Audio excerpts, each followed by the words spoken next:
Guys are good. See? The math helps. Takes more watts. So does that mean if I have 800, it consumes 800 watts, and there's 1,000 watts available in this inverter, do I have enough watts left over to run this under load with only a 90% efficient inverter? See, that's where some math may come into play, right?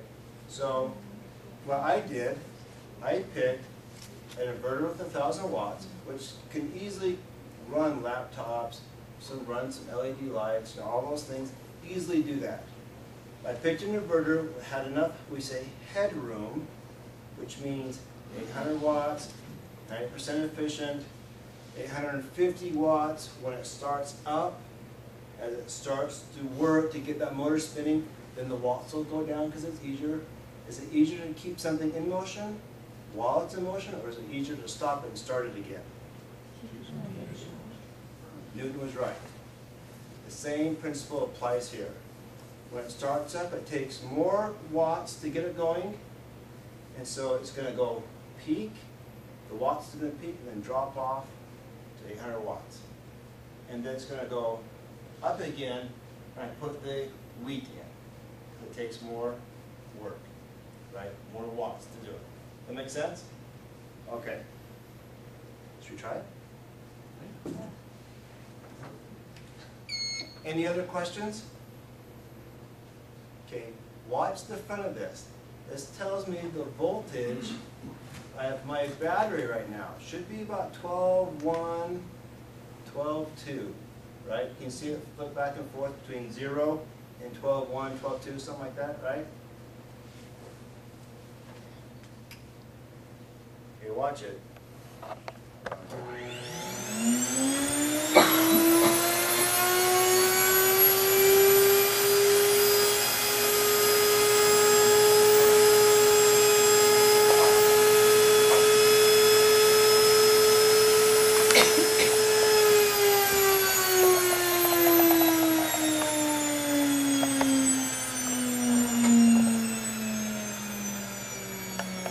Okay, so what happened?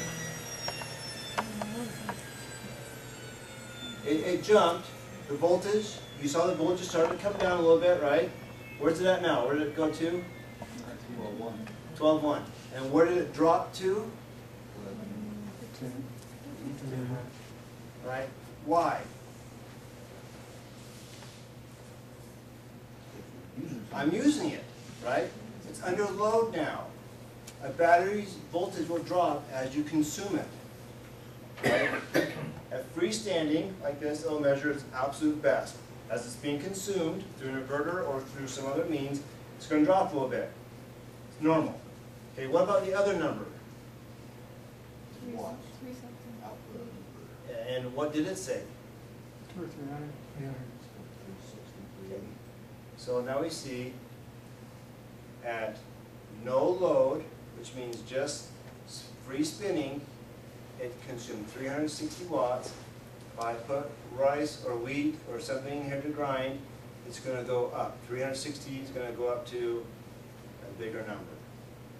I have plenty of headroom in my 1,000 watt because I'm consuming 360.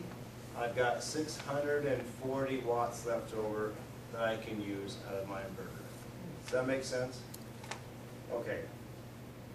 So now, when we think of us camping or maybe camping at home because power's off for a while, we need to grind some wheat we have in our basement, we now have a way of doing that.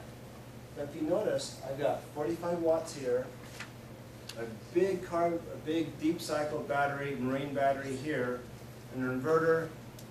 How long do you think this could run before this battery is drained? We could do some math, right? We can do some math to figure out how long that would be. 360 watts, we can find out the amps, and then determine how long this battery is going to last. Will it last for 24 hours running this device? Will this battery operate a refrigerator? No. Which is a much larger appliance than this. Yeah, about 3 or 4 minutes is all. Unless it turns on, then it's less than that. Okay. So now, I asked the question, what electronic device would you like to have in your home if the power's out for 5 days? And most people said the refrigerator or the freezer. What's that? That's not a device. It's not a device. I'm starting with cell phones and things. Okay. But that's what you all want. That's what we want. We want to be able to live at home like we normally would and not care about the power. We can do that. Okay, it's going to cost a little more money than what I've got here, but we can discuss that. So before I go into generators and things, let me do a quick little summary of a friend of mine I have who is tied to the grid, which means they have 1,500 watt solar panels on their roof and 275 watt water heater panels.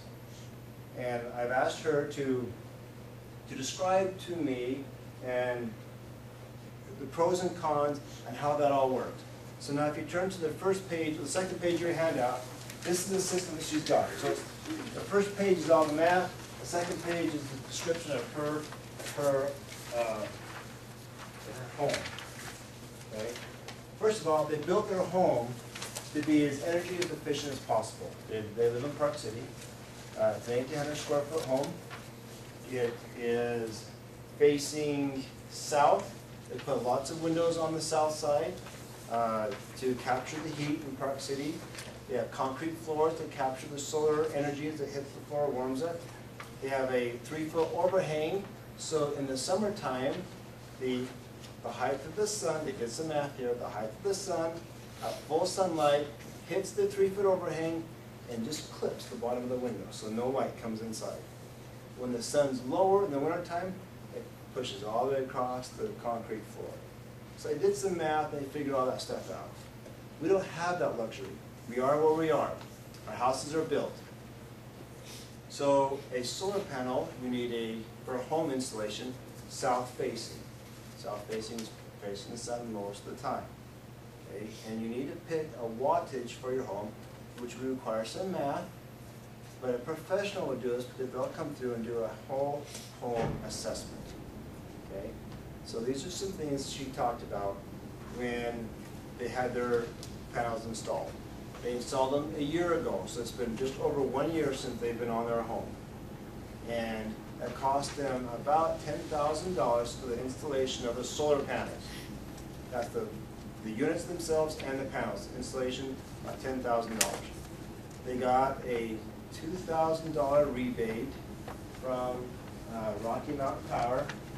Make sure I get this right.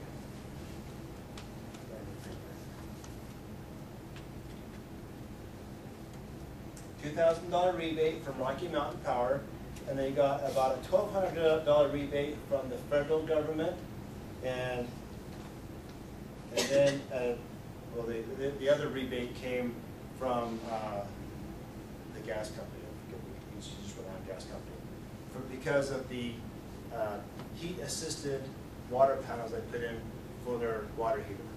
So all in all, out of pocket for their solar panels for the electricity portion of their item or their home was about $7,500 for 1,500 watts. Now they're still tied to the grid because at night they don't have batteries in their home. They turn to the AC voltage off the power grid. They did that on purpose. They picked that for a reason. Because during the daytime, the house consumes far less than what the solar panels would produce. There's only 2 of them at home, both work, so nobody's at home anyways. And from their ideology, their thought processes, the way they are, they'll give back that power to the power company. They're okay with that. They give it away.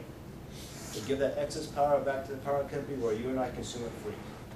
But we still pay full price for it, right? 10 cents per kilowatt hour, something like that. Okay, so at the end of the year, they have a credit.